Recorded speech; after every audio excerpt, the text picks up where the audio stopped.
everyone. I just want to thank you all for tuning in to our first episode of Non-Pro in the Know. I did want to hop on here and warn you that we did have some audio issues with our first episode. It's unfortunate because the content is wonderful. Matt and Chelsea were excellent guests. So please accept my apology, and I hope you can get through it anyways and enjoy the wisdom that Matt and Chelsea shared. We did upgrade our audio equipment, and our future episodes should be much, much better. So thanks for coming along for the ride. Hi everyone, and welcome to Non-Pro in the Know, presented by 27 Productions. We're here today at the headquarters for Frederick Performance Horses, and we're so excited for our first guests, Matt and Chelsea Frederick. Hi guys, how's it going? Good, thanks for having us. Well, thanks for being my guinea pig. Let's be honest. You guys have always been so great to work with, and it's an honor to have you on the podcast and take the time to introduce you guys to the world and let people know what you're about. You have some great stories, and I'm looking forward to sharing them with everybody. So speaking of, how was judging last weekend, or this weekend, I should say? We're still in this weekend.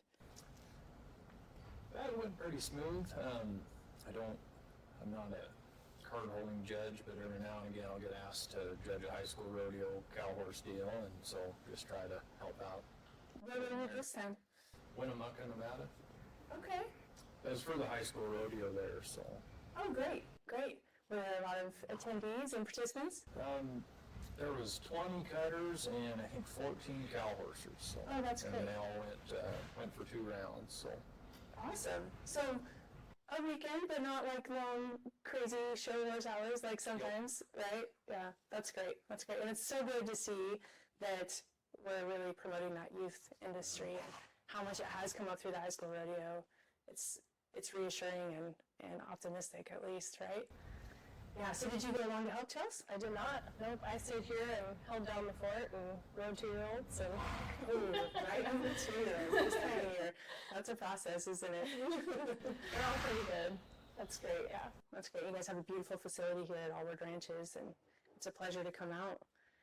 So you guys were recently in Winnemucca. How did that go? It was a pretty good horse show for us. All the horses got a little piece of it, so.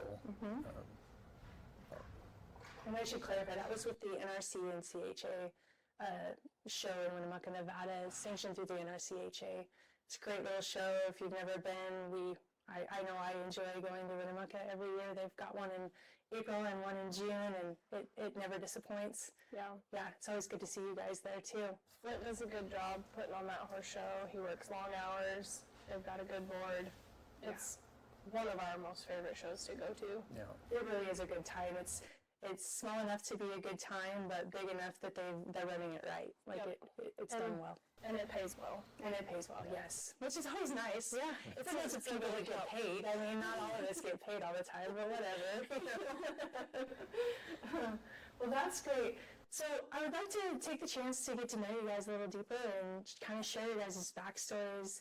I think sometimes as a non-pro, open riders kind of seem mystical and out of reach, if you will. That seems cheesy, but I think it's important that we all understand that you guys are human just like us, and they have interesting backstories that led you to the place you're in. So I'd like to dive into that a little bit. So where did you guys grow up? What's your history with horses? So I grew up in Emmett, Idaho, which is just 40 minutes from here in Parma.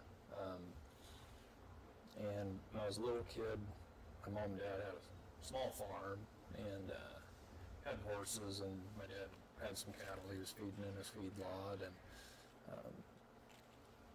they sold it when I was still pretty young, so there's a stretch there through my childhood that we didn't really have animals. But then I was probably an early teenager, we got some more horses and started riding again, and just kind of kept at it. That's great. And how about you, Chelsea? Where did you grow up? I was born and raised in Pennsylvania, northeastern Pennsylvania. And I've had horses forever. My mom's always been a horse person, and so the moment I could walk, I had a pony. And she was always really good about making sure that I had lessons and opportunities. And Yeah. My first horse, her name was Pritzy. Yeah. And I felt like any chance that I had that I was not in school or, you know, hanging out with the family, I was horseback. I went to college in Cheyenne, Wyoming at C, Laramie County Community College. And then I went to Colorado State for a little bit. And in Colorado, that's where I met Matt. Nice. Yeah. So let's go back to Pritzy. So early on, those early Chelsea Frederick years, was there any particular interest with horses, or was it whatever you could enter, wherever you could go? Yeah, mostly 4-H. I did some pony club. Mostly rode English hunter jumpers. That was kind of what was predominant, you know, in the East back then. So, I'm a jumper. Yeah. That's something I would love to try someday, but probably would regret trying. It's really fun. I mean, if you can ride a cow horse, you can ride a jumper. Yeah. So. Well, I don't know. You might be overstating it for me, but we'll go with that. Sure. Well, that's awesome. So, tell me a little bit more about that. Did you actually show hunter jumper? Did you guys travel? Was your mom really into it too? My mom didn't ride or show, but she was very supportive of me and having a brain block. Sorry. You're fine. You're good. Yeah. So I showed all over. Started out just kind of the local shows, and then got a little more serious about it. Started doing rated shows, and would travel from Texas to California. And Oh wow! So you guys really hit the road. yeah, Wow. yep. That's awesome. Sometimes we'd be gone for months at a time, and Wow. yeah, It's cool your parents made that Yeah. big investment for you and really fostered that. Yep. That's excellent. So hunter jumper, did you show in any other types of no, shows either? no, that was it funny. for me. Yeah, you're hitting the road that hard. That's a lot. That was it for me until college. So Yeah. And so your parents had the feedlot and the ranch, right? It was more of a farm. More of a farm, okay. And then you said there was a period of time there where that kind of went away. But how did you come back into the horse world? Well, I think my sister kind of got the bug for horses a little before I did, and when she talked mom and dad into getting her a horse, then I wanted to start riding too, and so then we just all kind of got back into it. Gotcha. And your sister actually is part of the Frederick Performance Horse family, correct? Mm-hmm. Yeah. Comes and helps us out, and That's nice having family having your back, and for sure. yeah, that's great. So what did your sister, how did she draw you guys back into it? What was she interested in? I think she just wanted to ride. She's always been a big horse lover, and just really missed it, so. Yeah. Well, it's hard to go without them once you got them. It's one of those things, don't start unless you don't ever want to leave. yeah. So then when you got back into it, did you try other events, or did you go straight into cow horse? No, I wasn't really interested in showing, or didn't even really know you could show a horse. I just wanted to ride, and quickly realized that I wasn't very good at it, and so I just tried to learn as much as I could and get better at it, and was kind of more interested in just being a cowboy more than thinking about being a horse trainer. Right.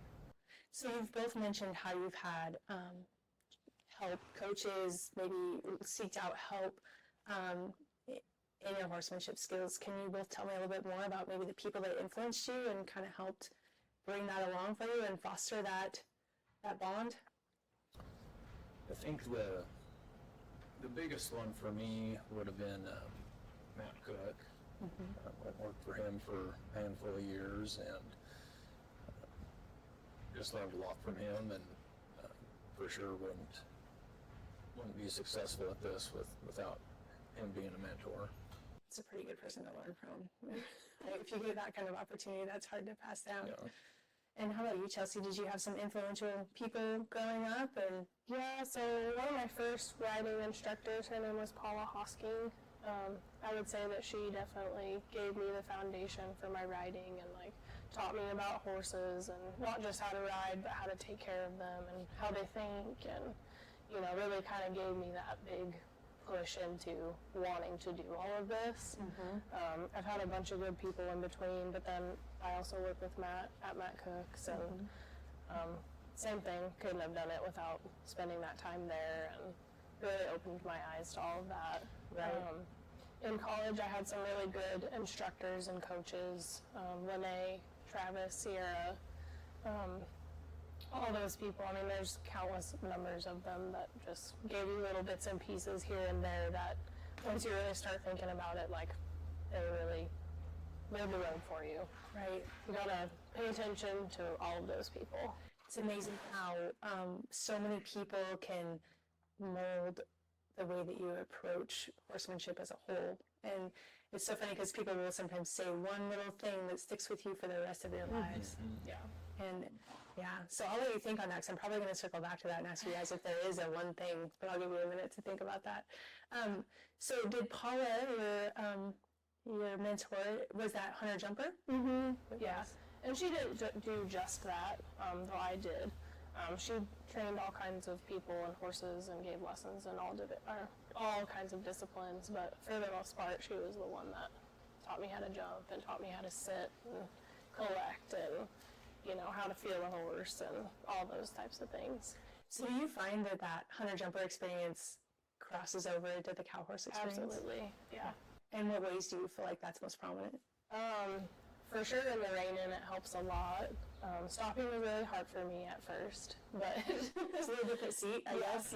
yeah. But just learning how to feel that horse's mouth and their body, and how to move them around and mold them to being soft, and how to lead change and setting things up properly and giving them confidence by you not interfering with them too much or too little, and all those types of things. Okay. Yeah, I can see where, there's got to be a lot of the hunter jumper, the dressage world. There's so much body control and and feel and timing. Like, I can see how those things would cross over. Yep. And I do feel like, like the dressage was kind of the basis of the jumpers, and it really just relates back to the reining for me all the time. I imagine. Yeah. What a cool tool to have in your back pocket. Yeah, that's a cool base to have. So then you mentioned college. So tell us a little bit about your college experience. Yeah, so after graduating high school, I moved out to Colorado. Really wanted to go to vet school. That was the goal. It was all I could see in mind. Got to university, decided that was not for me, and I took a year off, went and worked for some people and did some traveling, came back, and then I was given some lessons, and one of my girls that I gave lessons to, her mom was the dean of students at LCCC in Cheyenne, and she was like, you need to go back to college, finish it, just do it, it's going to set you up for the rest of your life. And so she really talked me into going back to school, and she helped me get some scholarships, and I showed on the show team at first. Okay. And then I switched over to the ranch horse team, and that was kind of how I got my start in the cow horse, was doing that. Very cool. Yeah. I bet that was quite the experience. So It was. what's it like showing on a collegiate ranch horse team? It is amazing, and anybody that is thinking about going to college, I would definitely recommend that. It was really fun. I built a lot of really good friendships that I still have to this day. Some of my very best friends are people that I met in college doing that. Wow. Really opened up my eyes because we traveled a lot. So I got to go to horse shows all over Texas, Colorado, Nevada, Nebraska, Wow. Wyoming. Traveled a lot. Yeah, it was very unique. That's a great experience. That's a great experience. So, Matt, you mentioned, well, first of all, how did you guys meet through this timeline? Where did you guys both met at Matt Cook's? Is that correct? So did you go there to Matt's right after you left college? I was still in college. Okay. I think it was my sophomore or junior year. I bought a cow horse from Matt, who was actually at Darren's at the time, and then I was riding with Darren, and Darren was like, hey, you should go up and ride with Matt, because he trained the horse and he can probably help you the best. And it was summer break, so I gave Matt a call and I said, hey, can I bring this horse up and come learn and be there for a little bit before a horse show? And he said, yep, come on up anytime. And then that was when I met Matt. So I'd really love to dive more into your guys' time at Matt Cook's. I mean, what a great experience. And not only did you guys meet each other and build an entire life together out of that opportunity, but I can only imagine the knowledge that you guys gathered and the experiences that you gathered. So please tell us all about your guys' time there. Well, Matt, he's, not only a great horseman, but he works very hard at everything,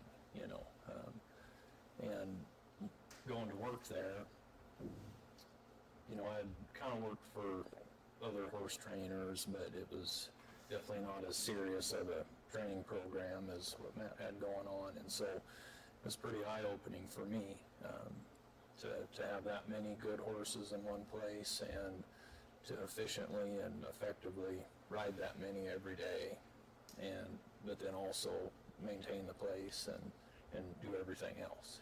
We just there riding horses, we had to clean stalls and fix this and that and do whatever else we needed to do.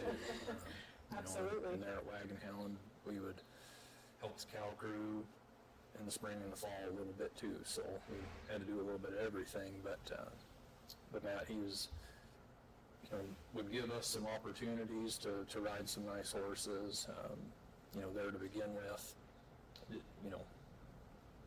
didn't have anything to show, but he gave us a lot of opportunities to ride really nice 2-year-olds and we get to do some different things with stuff there at the house, and we just was able to learn a lot from him. Absolutely, yeah. And how about you, Chelsea? Like, just show up and get to work, and whatever you had to do, you did. And immerse yourself in it and be a sponge and don't complain and just go and do it. And like for me, at first when I started there, obviously I did not know quite as much as Matt did when we first started. And so I did a lot of saddling, a lot of loping, washing horses, and kind of taking care of the other side of things for him, which is kind of what I enjoy.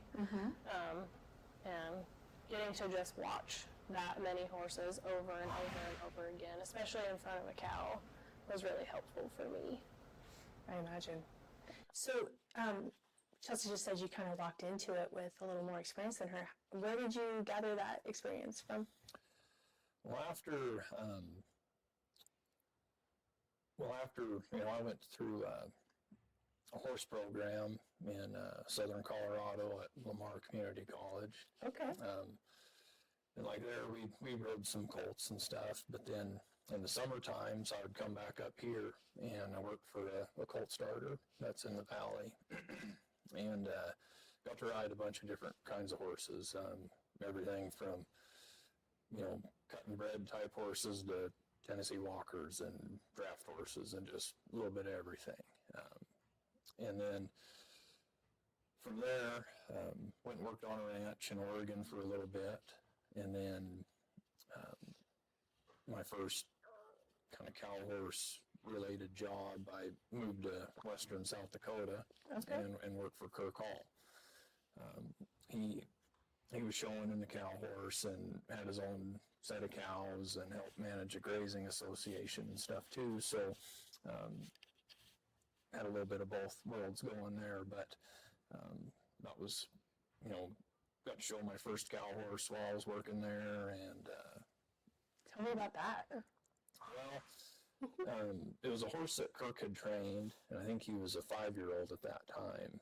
And the owner, Mick Anderson, who's just a great human being, just gave me that opportunity to show him. And I think I showed him 3 times maybe. And, I probably didn't have any business doing it, but... Gotta start somewhere. We all have to start somewhere. That horse, he was a really good fence horse, and, if I didn't fumble up the reining, then I know I could go get my cow worked. And so it was a pretty fun experience. And up until that point, I'd never really had much interest in showing.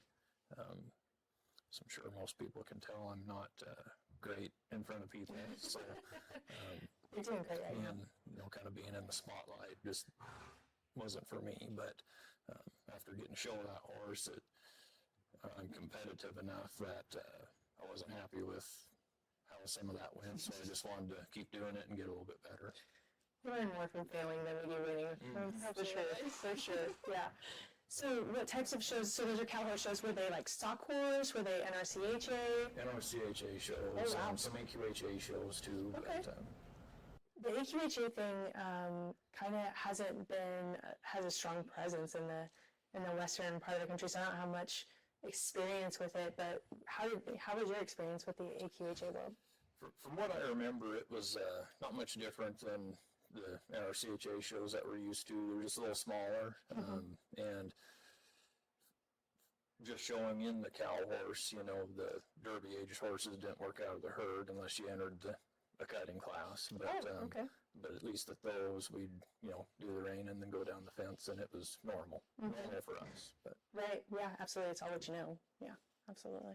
Well, that sounds like a great experience, and it's always nice to hear about those first opportunities to get in the pen. That's a big deal, and I know for most people it's something that we never forget.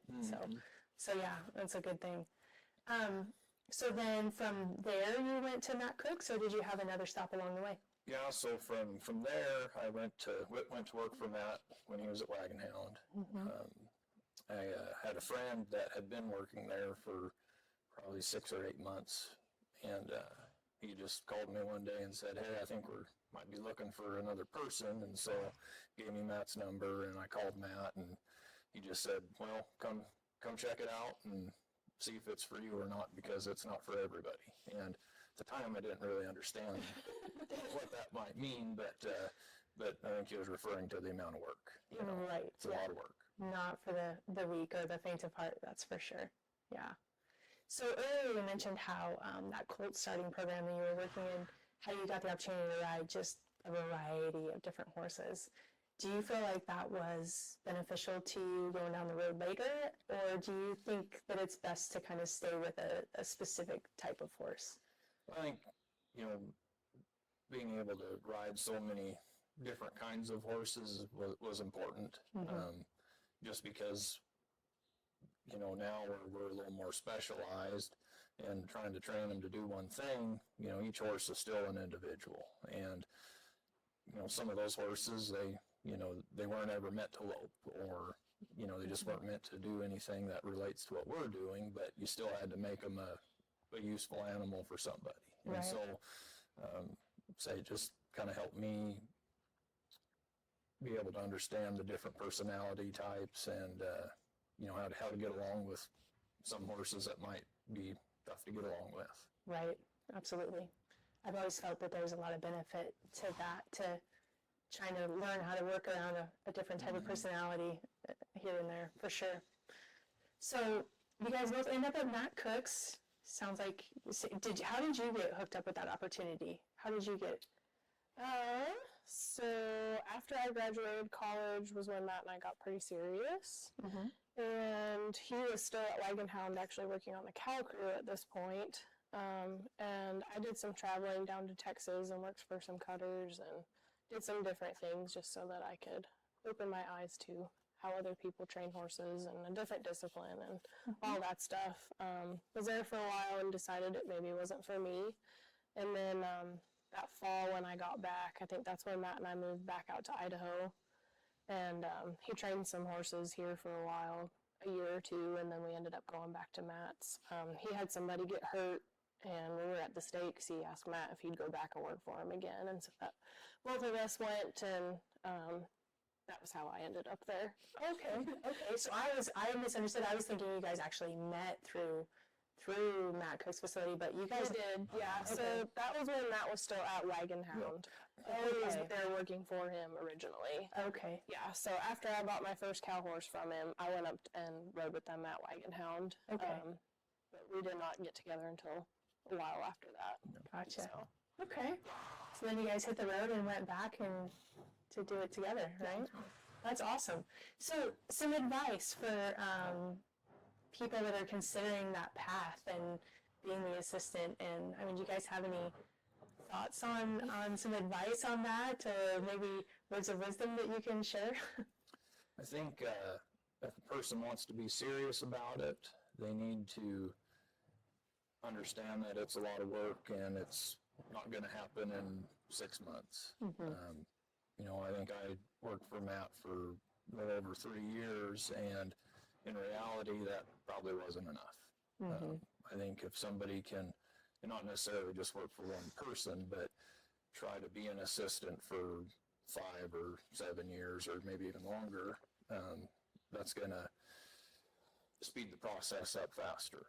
There's just a lot of things that I've had to figure out the hard way on my own because I spent such a short amount of time in the grand scheme of things. But I just think if it's something somebody wants to do, they better be ready to work for it.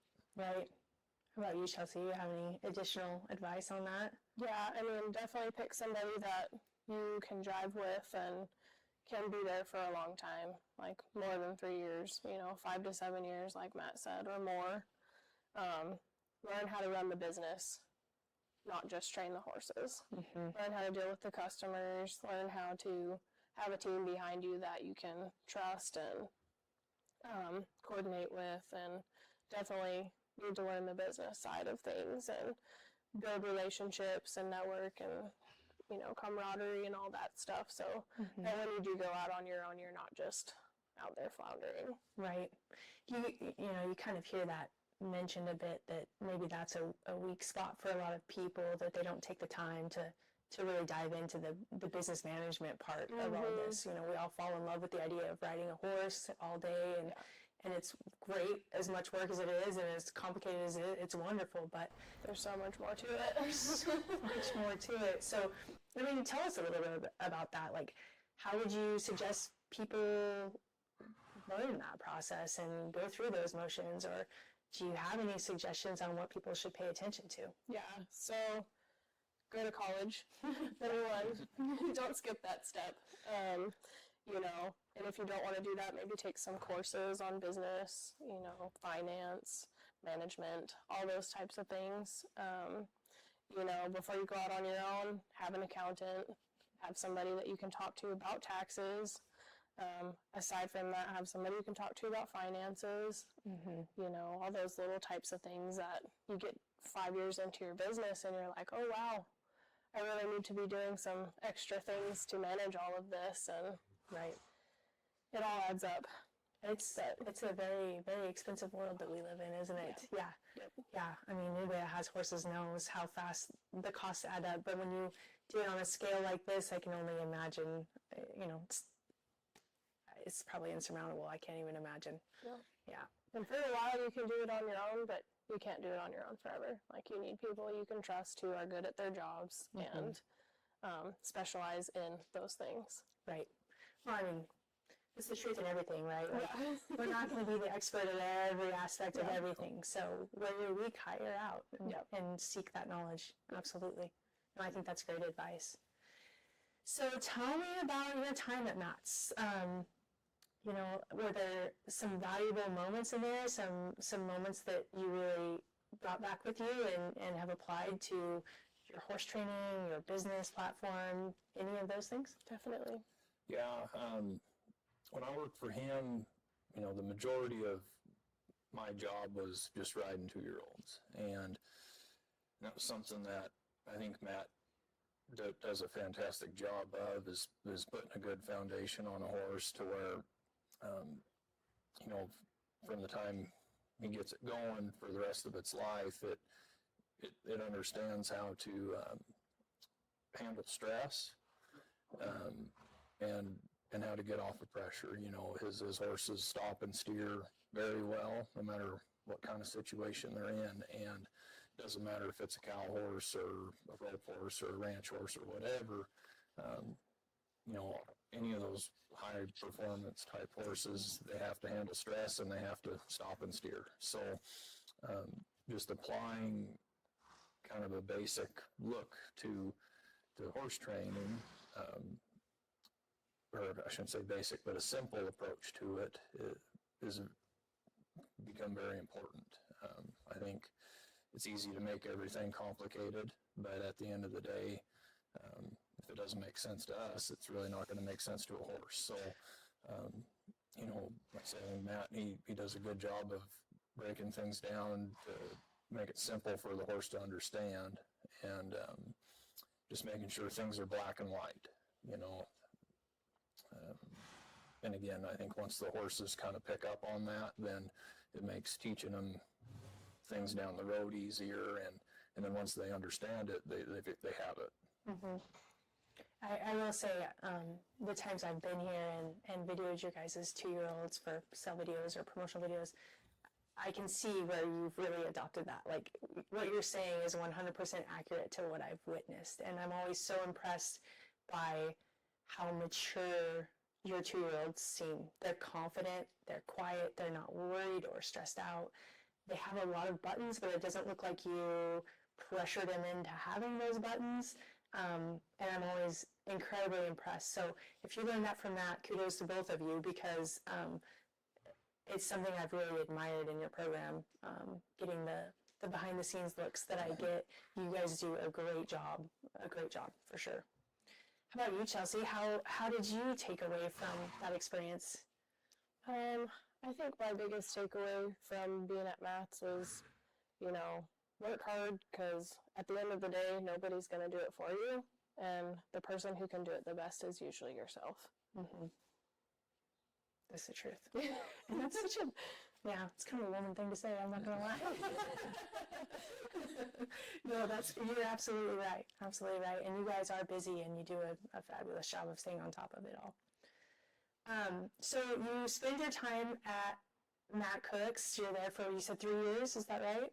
About 3 years. What made you decide it was time to put your shingle out and go for it? Well, Got a phone call. yeah, we had an opportunity to lease a facility, and again, at the time I knew I wasn't quite ready to do it, but it seemed like a good opportunity, and so we just gave it a try. Right. And then you moved back to Idaho? Yep, back to Marsing. Okay. Very nice. And then you, of course, came along with him. Yep, I came along, and shortly after that, we got married, and then we were really doing it. Yeah. So what year did you guys get married? 2020. 2020, yeah. Nice. August of 20. 5-year anniversary coming up then, huh? Yeah. Congratulations. So this is a perfect segue into one of the questions I really wanted to ask you guys. I've known you both for a few years now, and I'm always so impressed with the business you run, the way you handle your clients, your horses, but also the way you interact with each other. It's always been very refreshing to see that you two have all of this going on together, probably together pretty much 24/7, I would assume, and how patient and respectful you guys are with each other. It's very admirable. So I guess my question in all of that is, do you guys have any words of wisdom on the marriage side of it and how to have a business together and like each other at the end of the day? Well, I think for me, there's things that I know she's better at than I am, and I just kind of let her do whatever she feels fit. And, I think another big thing is that we both understand what it takes to do this and be competitive, and we're both trying hard to be competitive. And so, the long hours and the amount of work and stress and all of that, it's not just on my shoulders. She feels it too and understands it. But I think, like I said, there's things that I know she handles way better than I do, so it's best if I just let her do her thing and I'll go do what I'm good at. That's a great answer. How about you, Chelsea? Any words of wisdom on the topic? My words of wisdom are start with somebody you actually like, who you enjoy being around. That definitely focuses more on actually training the horses and doing the riding and the showing. And I manage the people in the barn and stuff going on in here, and that's kind of my jam, is doing this side of things, and we're good with that, he asks me for help, I ask him for help, and we know we have to do it, and we enjoy doing it together, and there's nobody else I'd rather spend 24 hours a day with when it sucks and it's really not going well. But we've kind of figured out each other, you know, like if he's having a bad day or if I'm having a bad day and we need to take 5, we kind of see the signs, and we've accepted that sometimes you just gotta step back for a moment and start over, and you know, that's a big thing. Like, when things get tough and things get really stressful, it's okay to take a moment, talk about it, and move on with your day after that. You Right. know? Right. But I think it all kind of goes back to you gotta start with somebody you actually like. Right? Yeah. All those other things fade, but friendship kind of has to stay. Yeah. Yeah. Well, you kind of downplayed, though. You are an avid showman as well, and you do a great job. I've seen many horses that you've trained and shown, and I feel like you do a great job in that regards as well. Well, thank you. Yeah. I've been really lucky to show some limited horse show horses, and gotten to show some limited aged horses behind Matt, and I've always kind of tried to own one just so that I have something to show. For sure, the focus in our business is not me showing, but you know, if we have something in the barn that might be a limited type horse, I've won out of the level 1 now, so that's really put a hitch in our step, if you will. But we've had great clients who've let me show horses and here and there and sell them for them or whatever. But yeah, it's fun. Definitely a challenge, but it's fun. Well, you got to get some of the reward out of this too, right? That's why we all did it to begin with, was to get in the pen. Okay, guys, so I want to circle back to that question I wanted to ask you about if there was a piece of advice that's been given to you over the years that really hit home and you've carried throughout your careers and fallen back on. I think for me, and it can apply to other things as well, but I had this old buckskin horse that I was trying to learn how to ride with a hackamore, and I had kind of made a mess of it, you know, and that horse figured it out. And you know, Matt, he just told me one day to put a bridle on him and start riding him in that. He just said, a broke horse is a broke horse, and it doesn't matter what's on their head. And I kind of, you know, took that as, you know, it doesn't matter how you get to the end goal as long as you're able to get there. And sometimes you have to change what you're doing to achieve that. So, you know, it's just kind of how I think of a lot of things is, you know, you might have it in your head that it has to be a certain way, but it's okay to think outside the box and get to your goal. That's great advice. Be flexible. Absolutely. How about you, Chelsea? Anything in particular that? I think the biggest thing for me, and I don't know who told me this, but be kind to yourself and be kind to everybody else. Because at the end of the day, we're all here for the same thing, and you just have to be kind. Boy, isn't that the truth? And I mean, I feel like most people are their own worst critics. Would you agree? Yeah. Yeah. So on that line, can you tell me about a time where maybe you felt like you didn't belong, or you were, I know as a non-pro going into the pen, so there's days where I feel like, I don't deserve to be here. What am I doing? Or go to ride in a warm-up pen with an open rider and I'm too embarrassed. I have to wait. You know what I mean? With as accomplished as you both are, do you ever still have those moments? Definitely. Yeah, I mean, there's definitely times where, and maybe it's just made up in our heads, but you feel like you know your horses aren't good enough to go be competitive, and you know, in reality, everybody's in the same boat. It doesn't matter if you're me or you or somebody who's won $3 million. You know, you're all in the same boat, and everybody has the same struggles, and Right. you're all there to try to go win. So you just have to try to go and do that. Right. That self-doubt is pretty universal, isn't it? Yes. Yeah. Yep. Yeah. And it kind of goes back to your previous question too. But another person told me if you don't believe in it, then nobody else will either. And, that kind of goes for everything too. If you don't believe in what you're doing with your horses, they're not going to believe it either. So, whether you're showing or training, even if it's wrong, you might as well just believe in it and it'll probably work out. Right. I love that, actually. I'm going to use that. So you guys are both coaches of non-pros in this sport. Can you tell me a little bit about your coaching styles and how you set up your your non-pro program? Well, Yeah, let's preface this. yeah, we don't have very many non-pros. Our focus is still on open horses, but we do have a few customers that we do help out. But as far as the coaching styles go, again, I think you just have to keep it simple. We're fortunate enough that everybody that rides with us has a pretty trained horse, and so they're not having to try to train their horse as they go. So if we can just teach them how to do the maneuvers, how to read a cow, How to show. and some showmanship, Yeah. then hopefully they can get through it. But again, just keeping it simple. Yeah, agreed.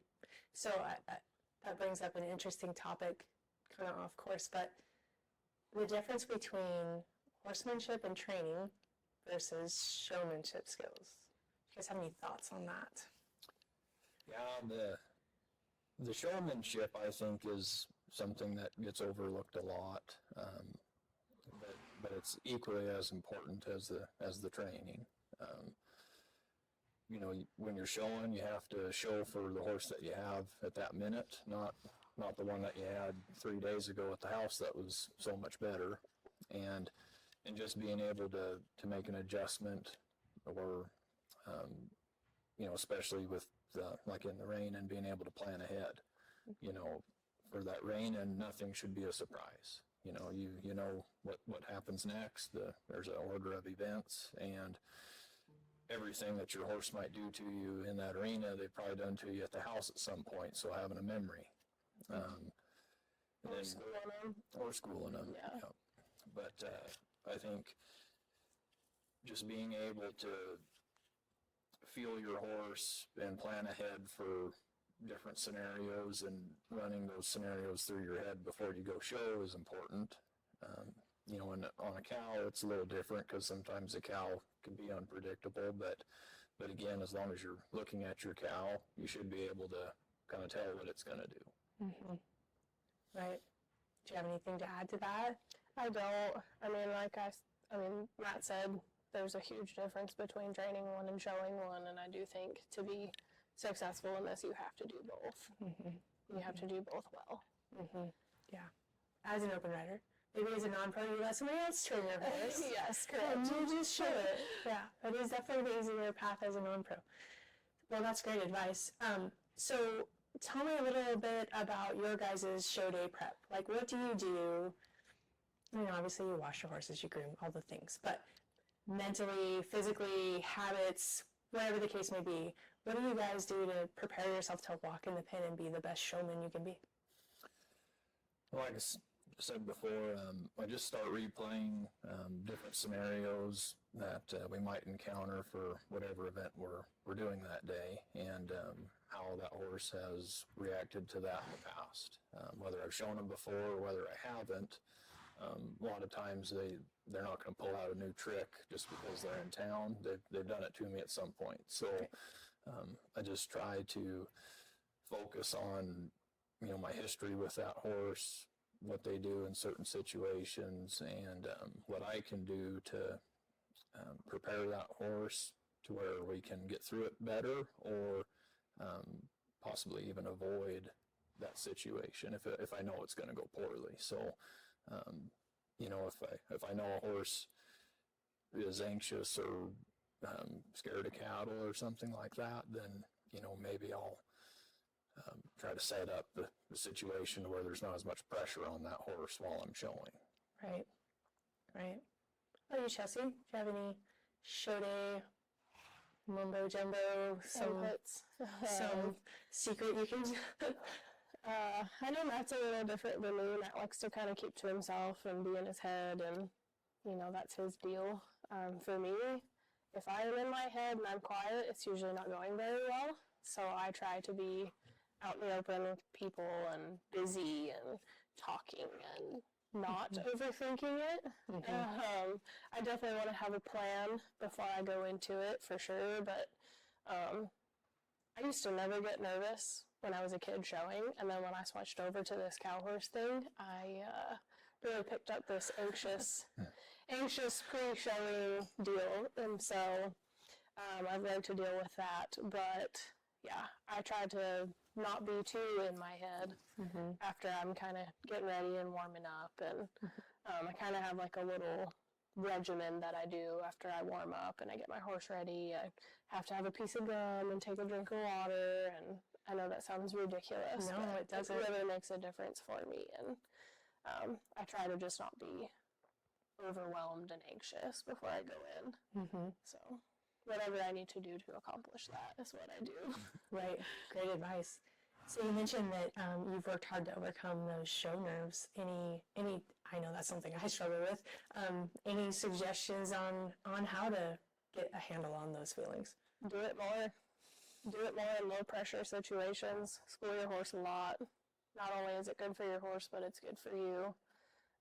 Do the reining schoolings. Do the AQHA shows. Go show in the versatility classes if you have time for it. But just show more. The more you can do it, the easier it's going to get. Right. Like I know for me, I usually have one horse to show at the show, and Matt has 6 or 8. And so he doesn't really have time to slow down and think about it and get too anxious, where I'm just like, well, my one horse is going to go in 3 hours. How can I screw this up in my head for the next 3 hours? Right? I can totally relate to that. Yeah. Absolutely. Just stay busy. Yeah. So that brings up a good topic. When you do have 6 head to show in one day, which to me just, I can't even imagine, but let's say something does go wrong with one of your runs. How do you compartmentalize that so that you don't let it ruin the rest of your horses that day? Well, you just have to move on. That one horse that maybe had a bad run isn't any more important than the next one that you have to show. And it's just part of the job, is putting the same amount of care and effort into every horse that you are riding that day. And it wouldn't be fair to the next customer if you let that ruin your day. So you just have to move on. Right.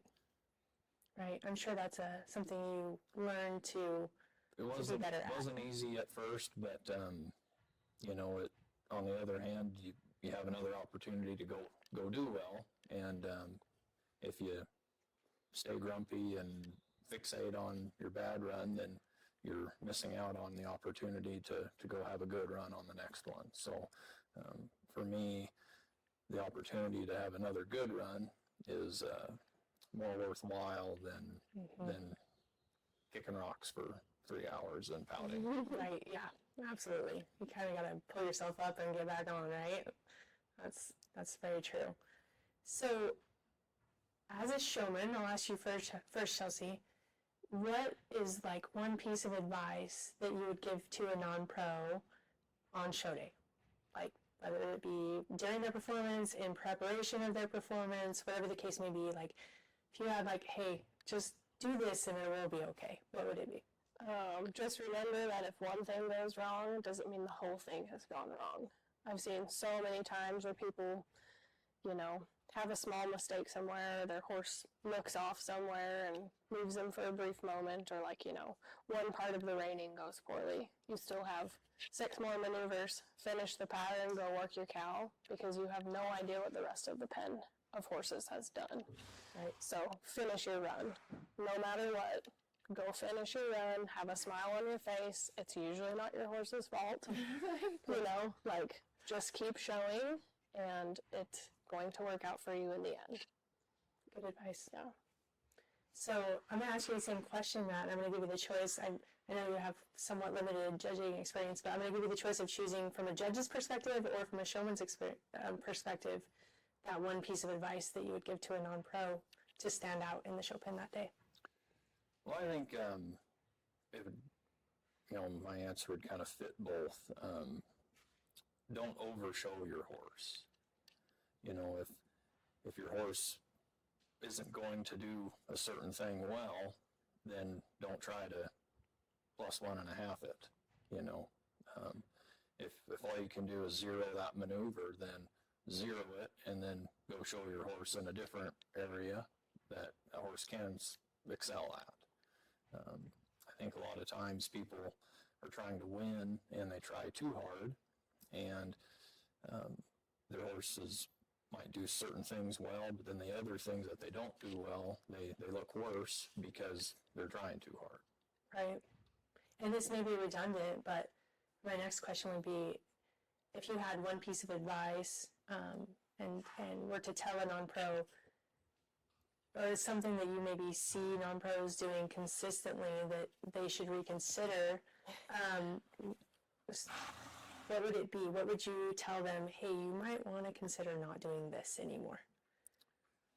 I think for me, it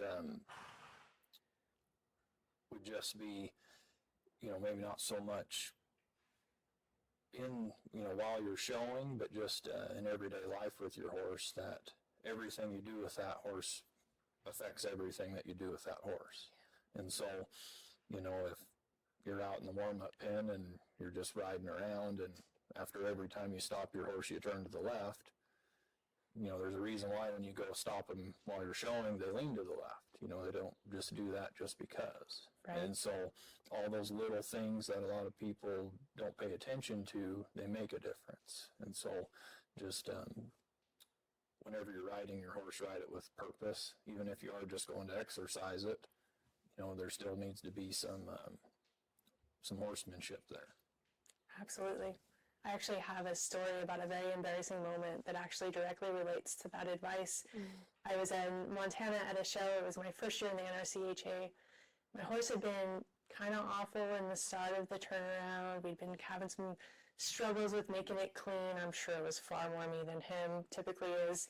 But I was really kind of schooling that start, right? And then we go to Montana, we have a run-in pattern. I run in and I stop, and you have to back to center and then pivot. Well, I went to pivot, and he jumped into that turnaround, and I am zeroed within the first 5 seconds of being in the pen. I'm like, I drove all the way to Montana to zero in the first 5 seconds. That's great.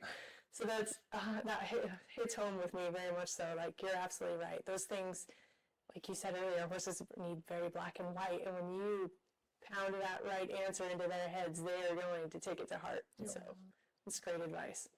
How about you, Chelsea? You have any things maybe non-pros should consider in and out of the show pen? Yeah, so kind of pivoting off of what Matt was saying about, being disciplined at the house about all your things. Like, when you're at the horse show, in my opinion, the more you can pet on them and just make them confident in the pen, the better. I see a lot of people going in there and circling for an hour and then running and stopping for two full hours. And, I don't want to say they're trying to train their horse at the horse show, but they do a lot in the pen at the horse show. And I feel like when you go in there, they should want to go in there. Right. What you have when you pull into the horse show is what you have in the show pen, and you're not going to change that in your warm-up or your schooling the night before or whatever. So that would kind of be my advice, is don't over-school your horse. Right. If you show up and your horse is really anxious or forward or whatever, go whip them around for an hour, but don't tune on them for an hour. Right. Right. Yeah, no, I think that's great advice. We always hope that our horses enjoy being in the show pen with us, and that's a surefire way to kind of ruin that, I would think. Make sure they enjoy being in there. Right. So on that topic, what are some things that you guys do while you're at the show? I mean, I know sometimes these premier events, you guys are there for weeks. What are some things that you guys do to make your horses comfortable and confident during those time periods? I mean, it's stressful for them, there's no doubt, and I think if you don't acknowledge that, then you're probably sticking your head in the sand. And I think combating that is probably very important to having a happy horse. So what would be some things that you guys do to prevent that overstressed situation, other than obviously not overschooling? Yes. I think just trying to keep it as normal for him as possible. Yeah.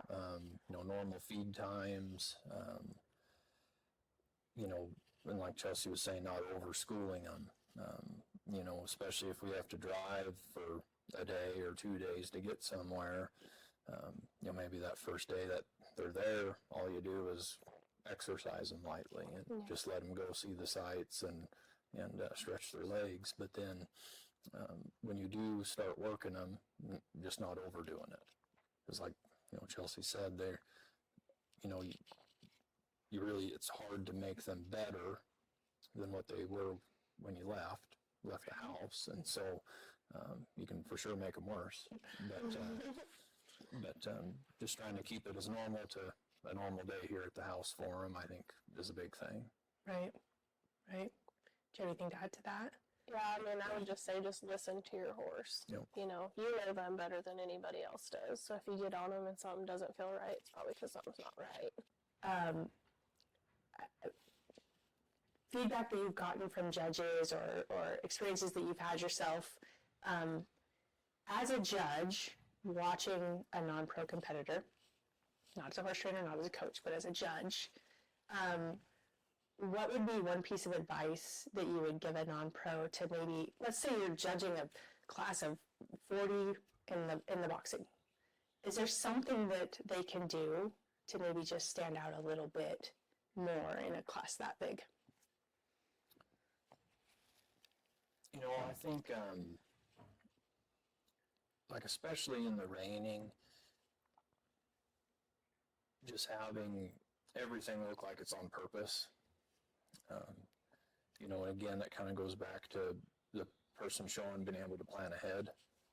I think there's, especially in like the non-pro boxing classes, those horses have generally been shown a lot. And so it's hard to have a perfect run on some of them. And if you can let those horses' smartness get ahead, if those horses can get ahead of you, then they're going to surprise you with something. But if you can stay ahead of them, then and have everything look on purpose, then that'll make the run look a lot smoother. And same thing working a cow. Not overriding your horse and having it look smooth. Because especially in the boxing, it's easy for things to get wild and lose some of the form. And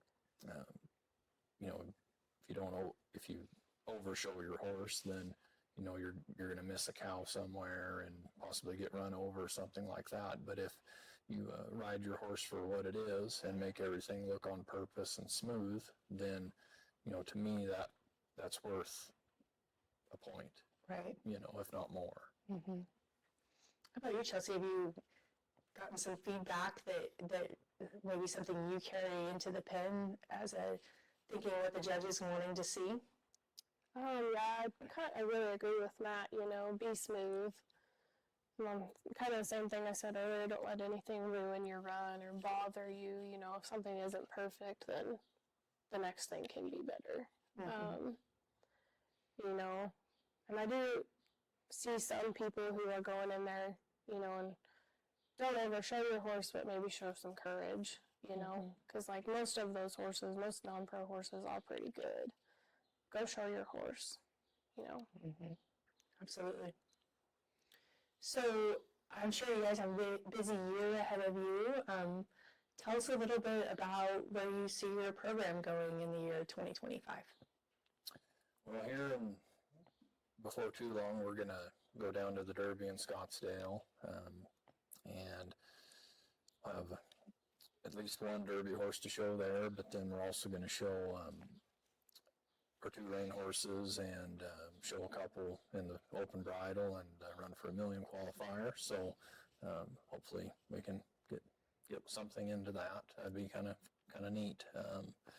But from there, we'll plan on going to the pre-futurity in Vegas, the futurity in Reno, and the snaffle bit.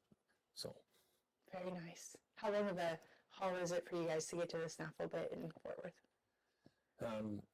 If you drove straight through, I think it's right at 24 hours.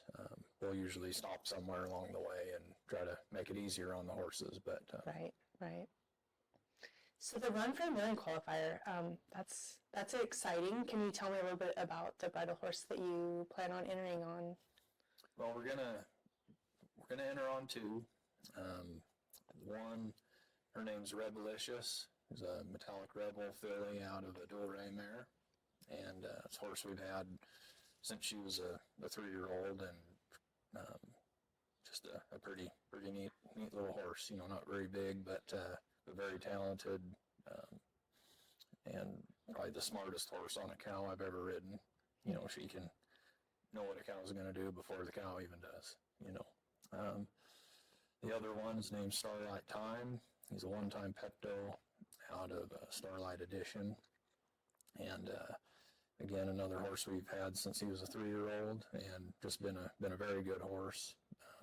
So I'm pretty excited to show both of them, and we're just hoping one of them's lucky enough to qualify. Right. Well, I've seen them both in the pen, and I think they're both amazing. So I think you have a good shot at it. Wishing you the best on that one. That'd be very cool. So tell us a little bit about the Derby at Scottsdale. Have you guys been to that premiere of it before, correct? Once before. Yeah. Yeah. It's pretty big, long schedule, but I'm sure you guys master it well. Yeah. Yeah, we'll always try to bring some 3-year-olds with us, and you know, the time of the day where you don't have much to do, you can go cruise those things around. There's lots of places to ride there, so makes it nice. I've heard there's multiple arenas, which does give you some access, I would assume, yeah. Yeah, it's awesome. So then, Reno, did you guys go to Reno last year too? Went last year, yeah. Yeah, how was that? It was a good horse show. The schedule was a little tight, but I enjoyed the horse show. I've always wanted to show there, and that was the first time for me. And it was just a pretty fun horse show. You did pretty well there, if I'm not mistaken. Yep, had you know, that Starlight Time horse. He won the intermediate derby, and you know, just had a good show there, and won a little money on one of the 3-year-olds, and you know, no complaints. Yeah, absolutely. It was a good show. I enjoyed that show last year as well. So looking back on the adventures you guys have had and experienced, can you tell me what maybe your proudest moments have been? And it doesn't have to be like, I won this title. It can be whatever you would like it to be.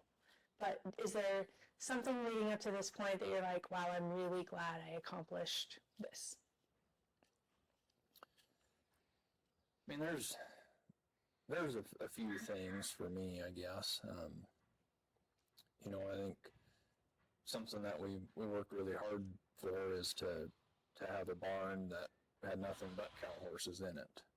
For quite a few years, we had to take 30-day horses, and there's nothing wrong with that, but it's, you know, not as enjoyable as, you know, being able to get a horse when it's 2, and, you know, like with some of these, be able to keep them until they're bridle horses, you know. And I think, you know, there's been a few horse shows that, whether we won or not, you know, sometimes I can't even remember, but, you know, just knowing that when you showed that horse, it was closer to the image that you hold in your mind, and everything worked out, and you're able to do that in town. Doesn't happen very often, but when it does, you know, that's as good of a feeling as winning to me. Right. Sometimes it doesn't matter what the score was when you know. Yeah, I totally understand that. How about you, Chelsea? Anything that stands out? I think for me, one of the coolest things is, you know, there's some customers that we've had for years now, you know, since we started out in the cow horse, and they've had, you know, great luck and great horses, and they've stuck around with us, and they believed in us from day one. And to me, that's been very special, is to have them be with us for so long. And, you know, now they're raising horses, and it's just a very cool full circle moment for me. Is, you know, we're riding horses out of mares that, you know, kind of gave Matt his start, and you know, we've landed in a really good spot with some really good people, and we love the place that we work out of, and we really enjoy the people that own it. And you know, I feel like we can finally just kind of take a breath and focus on us, and we have what we need to accomplish the next goal. Nice, nice. So in those within that breeding program and those bringing up those next generations, how much input have you guys been able to have in that process? Is that something you're involved in, or is it something you leave up to your owners? They've asked for our opinions a lot on, you know, what studs to breed, what mares to, and you know, everybody's just kind of been okay with whatever we suggested. So it's for sure going to be fun to ride some of these horses that you know, we've kind of got to pick what we wanted to ride. So. Right. Are there any current bloodlines that really stand out to you guys right now? You know, they're all so good nowadays that I think it just depends on the individual more than anything. It's just hard to say. There's just so many good ones. Right, whether you're suited to a stronger horse or a quieter horse or that type of thing. Yeah, there's options for everyone. Yeah, absolutely. It's crazy what breeding can do, though. It's yeah, absolutely. Selective breeding. Yeah, for sure. It can definitely change a program. So that's cool that you guys get that opportunity. So any other exciting plans for your year? Any changes in your business or anything like that coming up? Not really. It's just business as usual. Yeah. Just get up and ride them every day and go see what happens. What's a typical day like? How many hours is that? Well, I'd say if we got done in 12 hours, it was a pretty good day. How's your puppies? Oh my gosh, they're so cute. Yeah, they're adorable. They're 2 weeks old today. Oh my gosh. Yeah, true horse show life fashion. I roped my dog out at the horse show and brought them home. I didn't know that part. Yeah. That's funny. Oh yeah, Sunday morning at the horse show we had 6, and then all of a sudden there was 3 more, and it was a big surprise. But yeah, they're all happy and healthy and growing, and she's a great mom. So that's been a really fun little hobby for me. Absolutely. And they are cute. Yeah, Oh they're my gosh. adorable. Yes. Well, it's really good to spend the afternoon with you guys. I really appreciate you taking the opportunity and time to do this and being my guinea pig guests. Means a lot to me.